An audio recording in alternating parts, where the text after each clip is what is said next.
All right, all right, all right. And we are back with the GSMC Wrestling Laureate podcast brought to you by the GSMC Sports Network. Just kind of reflecting what we talked about right quick. We talked about our WWE SmackDown preview, and then we also talked about some Ring of Honor. We also talked about TNA, got into that as well. So without further ado, we're going to hop on into our hot seat cool beans. Always seems like I'm always pressed for time. I'm always rapidly running out of time. Got another chat for Hey GSMC Wrestling Laureate podcast, RIP to WWE. Bray Wyatt. Also, Matthew Perry. Matthew Perry. That was pretty big when I found out. And of course, your brother's dog. Hopefully, all goes well. Thoughts and prayers with your family. Doggy heaven. It's a thing. I believe in that kind of stuff. I do believe all dogs go to heaven. You know what I mean? So yeah. All right. Just to kind of we're moving on to our hot seat cool beans. So let's go ahead and see if I can do this without messing it up. Hot seat cool beans. And now, it's time. All right, here we go. We're gonna start off with Atlantis Jr. Atlantis Jr., the Ring of Honor World Television Champion, dethroning the always hot Kyle Fletcher. To be honest, I think after the loss last night at Ring of Honor Club. I think right now it's hot. It's hot. You need that win, especially if it's the night before you're set to face, three of the competitors that were in that match. So, Atlantis Jr., he did defy the odds. He came out, smoking hot from the CMLL to dethrone Kyle Fletcher. So, Atlantis Jr., I think, the hot seat is pretty hot on his. So, 1,010%. I think it's great. I think he's great. There's a little cool side to it, to be honest, because he's a newly crowned champion. So I wouldn't be too shocked if they're like, okay, now let's just kind of shift gears here. So I'd say Atlantis Jr. I got the hot seat. Brian Cage, my man, Brian Cage of Cage of Agony. I'm gonna go ahead and sorry. That was my mess up. Sorry. I'm gonna go ahead and say that it's what's going on, Mobius. There. It's I'm gonna cool, say it's man. cool. I'm gonna say honestly, cool, whatever man. happens, the Mobius embassy is not really gonna, nothing's really bad's going to happen if he wins or loses this match. To be honest, I have a chat from Crime Slayer. Yo, hope you're doing great, man. Hope you're having a great Friday. Hope you're setting it up for an amazing weekend. So Brian Cage of the Cage of Agony. He's obviously the leader, so there is a little bit of accountability. But for such like a big strapping guy, he's not as successful as like a lot of people. Usually big men in the professional wrestling industry don't really do as well as you think they would have. But right now, Brian Cage, I think it's pretty cool right now. I think it's 1,010% cool. All right, next we have Johnny TV. Johnny TV. It's been a while since I've seen Johnny TV kind of really do anything here. So I'm gonna say sizzling. He left WWE because once again they were kind of doing crap with his creative thing with the Miz and everything like that. It just wasn't really good for him. Then he moved on to Ring of Honor. I thought he would probably be within the Ring of Honor TV champion or something along those lines in AEW. But, as of right now, he hasn't really accomplished much. And I think to kind of keep your name relevant within the professional wrestling industry, you got to win a title, man. Johnny TV, you got to win, dude. You got to kill it. Got to kill it, my friend. All right, next we have Dustin Rhodes. Dustin Rhodes, and I know most of you guys will probably disagree with my take, but I think it's sizzling. I think it's sizzling 1,010%. He recently said he's gonna, when I come out and retire, I'm gonna retire on my own terms. I don't care what Tony Khan has to say. I don't care what the Ring of Honor, CMLL, AEW. Like it doesn't matter if you're gonna go out and kind of state a claim like that, bro. You have to, I think you should leave on a good note. Dustin Rhodes, my man, Gold Dust. But yeah, no, if you're gonna stake your claim like that, if you're gonna be like, everything's gonna be my way or the highway. But no, I think ultimately I think it's hot for him. Definitely, gotta have some accountability there. All right, so we have the Undisputed Kingdom. I'm going to, I'm gonna say sizzling here. I'm gonna say the stove is hot. They were, kind of goading Tony Khan into finding a tag team to ultimately, dethrone them. They have Kyle O'Reilly now. They have Tomohiro Ishii, which is an amazing superstar in New Japan Professional Wrestling. Kyle O'Reilly, it would be interesting to see if Kyle O'Reilly feels a little tempted to join the Undisputed Kingdom after maybe Roderick Strong defeats Mark Briscoe, maybe if Mike Bennett and Matt Taven successfully retain their championships, that could also be a huge storyline for Kyle O'Reilly turning his back on the conglomeration. Of course, with with Mark if Mark Briscoe loses. Obviously, you have Tomohiro Ishii, his tag team partner, could possibly Orange Cassidy's kind of they're kind of off doing his own thing right now. I think he was in San Diego and Comic Con. So 1,010%. I think it's sizzling. I think it's sizzling for the Undisputed Kingdom. Like I mentioned before, Kyle O'Reilly and Tomohiro Ishii.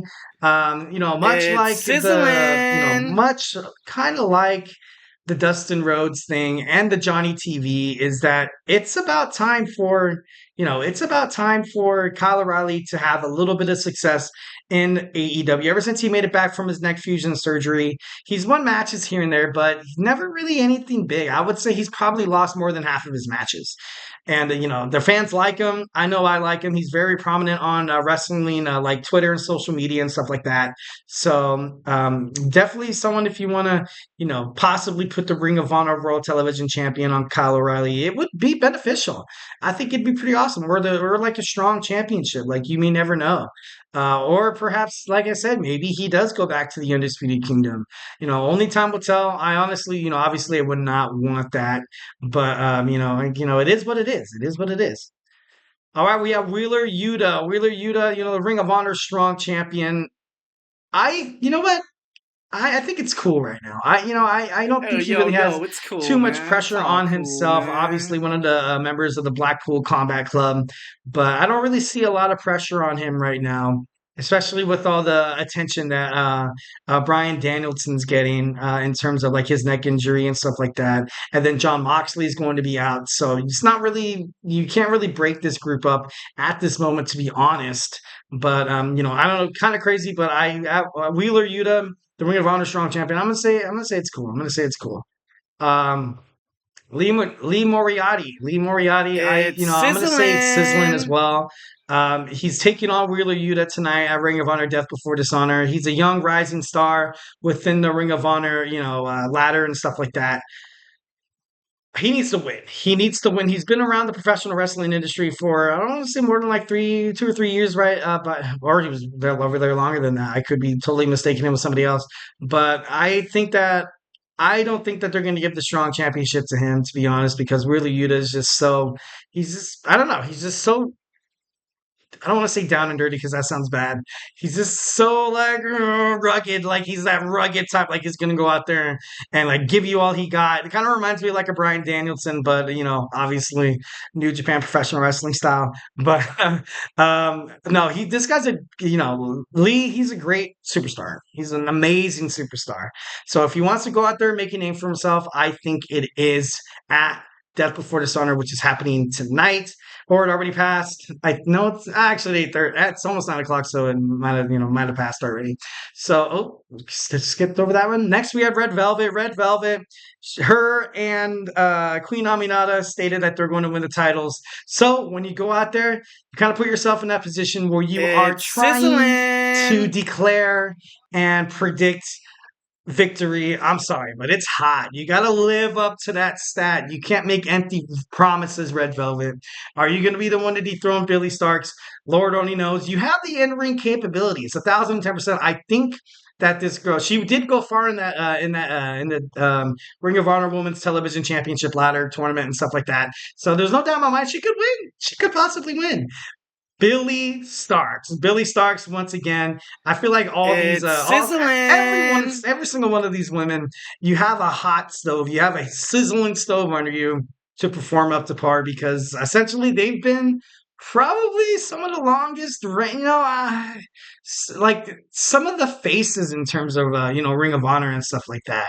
So Billy Starks, I love Billy Starks. I think she's great with MIT with Athena. But is her time up? Lord only knows.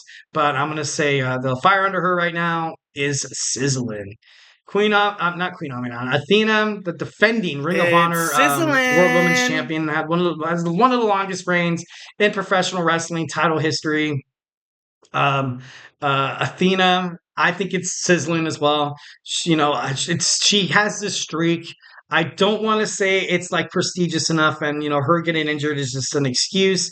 Her taking on someone like Queen Aminata, who very much could be a face of Ring of Honor Professional Wrestling for the women's division.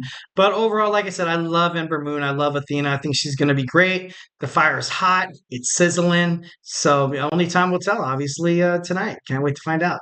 Queen Aminata, once again, like I said, all these four women. It is, It's it's hot. It's sizzling. sizzling. Um, she needs to win right now. Absolutely. If she loses tonight, then she goes all the way back down to the ladder. Her and Red Velvet, throughout the past couple of months, have built up so much momentum, has built up so much progress toward these titles that if they lose, it's not going to look good. It's not going to look good. So 1,010%, I think it's sizzling for her. Something's got to give. Something's got to give. All right, and Roderick Strong. Roderick Strong, after It's kind of tormenting, sizzling. Mark Briscoe at Ring of Honor last night, it's sizzling. It's sizzling. Something that I kind of mentioned before, how the Undisputed Kingdom is more prominent, is more prestigious when the leader of the group is holding a main card, title, like the Ring of Honor World Heavyweight Championship. Obviously, no sign of Adam Cole just yet. Last time you saw Adam Cole was at AEW Double or Nothing to kind of help usher in MJF's return. So, Roderick Strong, he's been within the professional wrestling industry forever, I feel like. Obviously, part of the Undisputed Era in WWE NXT. Absolutely love that. Uh, but no, it's sizzling. It's sizzling. Like he's got to go out there and show why he's the leader. He's got to go out there and show that just because Adam Cole's not there doesn't necessarily mean the Undisputed Kingdom is going to be weak. All right, Mark Briscoe, the final one. Oh God, It's I'm gonna say it's sizzling. sizzling. It's sizzling right now. Most importantly, because he competed in AEW Blood and Guts. He was part of Team AEW, obviously picking up the victory, getting some momentum.